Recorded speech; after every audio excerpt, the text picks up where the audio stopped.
추수는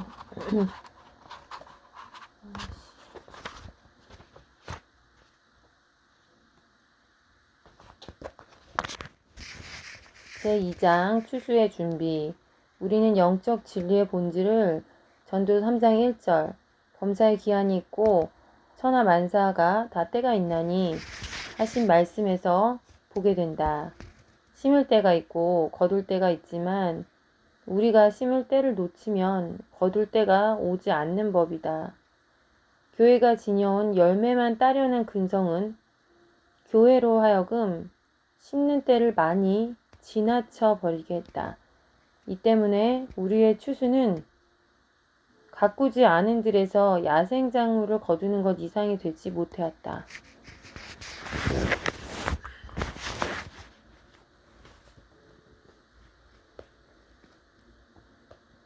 많은 사람들이 자신들의 업적을 손꼽을 수 있어서 보고서, 소식지나 책에 기록할 만한 것이 아니면 일하려고 하지 않아왔다.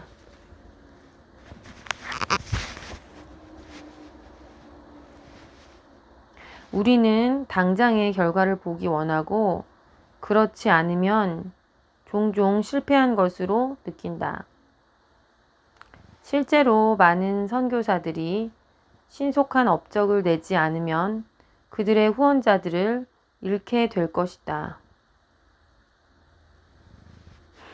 이런 것이 얼마나 교회를 비능률적으로 만들어 피해를 입혔는가는 영원만이 말해줄 수 있을 것이다. 주님은 주님의 사역자들에게서 이 같은 근성을 곧 바꾸어 놓으실 것이다. 농부가 씨를 심은 곳에서 그대로 서서 열매를 기다리지 않는 것과 똑같이 이들은 심는 지혜를 가져서 심는 노동의 결과가 오랜 동안 보이지 않을 수도 있으며 또 자기들은 전혀 보지 못할 수도 있다는 것을 알 것이다. 어떤 이들은 심고 또 다른 이들은 물 주나 키우시고 거두시는 이는 하나님이시다. 과학조차도 한 알의 밀이 먼저 죽지 아니하면, 다시 말해서 동면의 기간을 지나지 않으면 싹이 날 수 없다고 하신 주님의 말씀이 진리임을 입증한다. 이는 하나님이 창조하신 씨앗의 보호장치로서 씨앗이 자라기 알맞은 조건이 이루어질 때까지 싹은 나지 않는 법이다. 씨가 싹이 나려면 적당한 양의 물과 열, 그리고 빛이 있어야 한다. 이 셋 중 둘만으로도 안 된다. 이는 씨앗이 습하고 따뜻한 날씨 때문에 봄이 왔다고 착각하는 어리석음을 막기 위한 것이다. 매일 충분한 빛이 따르지 않는다면 씨앗은 아직 정말로 봄이 온 것이 아니라는 것을 안다. 이는 영적인 씨앗들에도 적용되는 진리이다. 우리는 우리의 전파함이나 증거함이 즉석에서 결과가 나타나기를 원할 것이다. 그러나 주님은 자라기 알맞은 조건이 이루어질 때까지 씨앗들을 보호하신다. 영적인 씨앗들은 자연의 씨앗들이 필요로 하는 것과 근본적으로 똑같은 조건, 즉 물, 열과 빛을 필요로 하고 있다. 물은 하나님의 말씀을 말하며 이는 풍족하게 있어야만 하는 것이다. 열은 주변 상황을 말하니 곧 대부분의 사람들이 주님에게 돌아오기 전에 불의 시련 가운데 있어야만 하는 것이다. 빛은 하나님의 계시를 말하며 말씀과 주어진 상황을 통해 말씀하시는 분이 하나님이심을 우리로 알게 한다. 아멘. 하나님의 위대한 역사의 사이마다 아무 일도 없는 듯 조용한 기간이 있다. 이때야말로 심는 때인 것이다.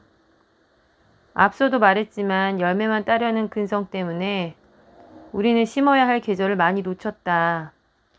그러나 새로운 씨 뿌리는 전략과 열심히 곧 온 교회를 휩쓸 것이다.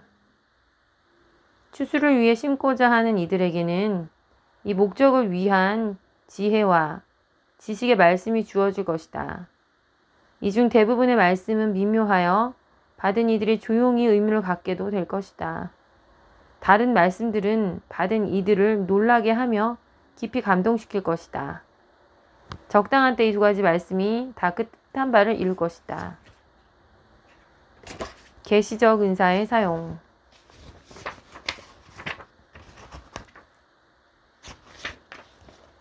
계시의 은사가 효율적이기 위해서는 이를 성령의 지혜 가운데 사용해야만 한다. 만일 우리가 우물가의 여인에 관한 지식의 말씀을 받았다 치면 우리 중에 얼마나 많은 이들이 펄쩍 뛰어 일어나 이 음란한 여인아 하고 소리 질렀을 것인지. 예수님은 그렇게 하지 않으셨다. 주님은 조용히 여인과의 대화를 이끄셨고 그녀의 죄를 꼬집어 꾸짖지 않으셨다. 그녀가 만난 주님의 임재가 자신의 간음죄와 다른 모든 죄를 밝히 깨닫게 하고 있었음에 거의 틀림이 없다. 주님이 바리새인들을 대하셨을 때처럼 담대히 정면 대결을 해야 할 때가 있지만 바로 이 여인 또는 바리새인이었던 니고데모에게조차도 그런 식의 반응은 이를 망쳐버리는 일이 됐을 것이다. 가장 잘 지나쳐버리면서도 가장 중요한 성령의 은사 중에 하나는 지혜의 말씀의 은사이다. 이 은사는 특정한 사정 가운데 초자연적인 방법으로 주어진 그리스도의 마음이다. 이는 지식의 말씀이나 능력 행함의 은사보다 더 미묘하고 덜 돋보이는 은사지만 이것이 없이는 다른 은사들의 효과가 떨어지고 심지어 하나님의 목적을 이루는 데 있어서 역효과를 낼 수도 있다. 예수님을 전파하는 일은 그분을 증거하고자 우리에게 주어진 성령님께 대한 순종에서 비롯되어야만 한다. 주님은 이제까지 잃은 자를 찾기에 열심을 품었던 사람들이 짜낸 여러 가지 다른 전략, 전술들을 축복하시며 사용해 오셨지만 장차는 그렇지 않을 것이다. 주님의 사역자들이 성령님의 움직임에 전적으로 따르게 되기까지 큰 환난과 시험이 끊임없이 교회에 닥칠 것이다. 이로써 주의 사자들이 하는 일의 능률은 크게 오르게 될 것이며 주님은 일찍이 어느 누구에게도 주신 일이 없는 능력과 권세를 그들에게 맡기실 수 있게 될 것이다. 모든 것을 공식화해야 하고 그러므로 복음조차도 영적인 법칙들의 꾸러미로 만들기를 요구한 산업시대의 병폐는 참다운 복음 전도에 역행한다. 우리의 공식들이 약간의 결신자를 얻어내고 또 실제로 얼마는 변화를 받기도 하겠지만 이런 류의 복음 증거는 종종 대다수의 사람들에게 복음을 막기 위한 예방주사를 놓는 식의 역효과를 낳게 되어 그들로 하여금 하나님과의 계속적 만남이 있는 진정한 복음 증거에 면역이 되도록 하는 것이다. 다가오는 시대의 일꾼들은 재빠른 결심을 받아내는 요령 따위와는 비교도 안 되게 무장될 것이다. 하나님의 나라는 말에 있지 아니하고 오직 능력에 있음이라. 고린도전서 4장 20절. 이 능력이 훈련을 마친 참 증인들에게 곧 임할 것이다. 이는 사람들을 예수님과의 관계를 갖도록 인도하려고 애쓰는 사역기관의 어느 하나라도 공격하려는 말이 아니다. 그러나 우리가 현재 처한 상황을 바로 깨닫지 못한다면 우리는 다가오는 일에 대해 준비되지 못할 것이다. 미숙함이 받아들여지는 경우가 있다. 1살짜리가 기저귀를 차는 것은 받아줌직하다. 그것이 그의 미숙함을 드러내는 것이지만 1살짜리다 미숙하다는 것은 당연하기 때문이다.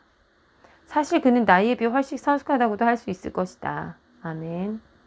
만일 그가 12살인데도 그 상태라면 어찌 문제가 아닐 수 있겠는가. 많은 사역기관과 교회들이 아주 미숙하지만 현재로서는 당연하다 할 것이다. 문제는 우리가 잘하고 있는가이다. 머지않아 우리에게 닥칠 일이 우리에게 성숙함을 요구할 것이다.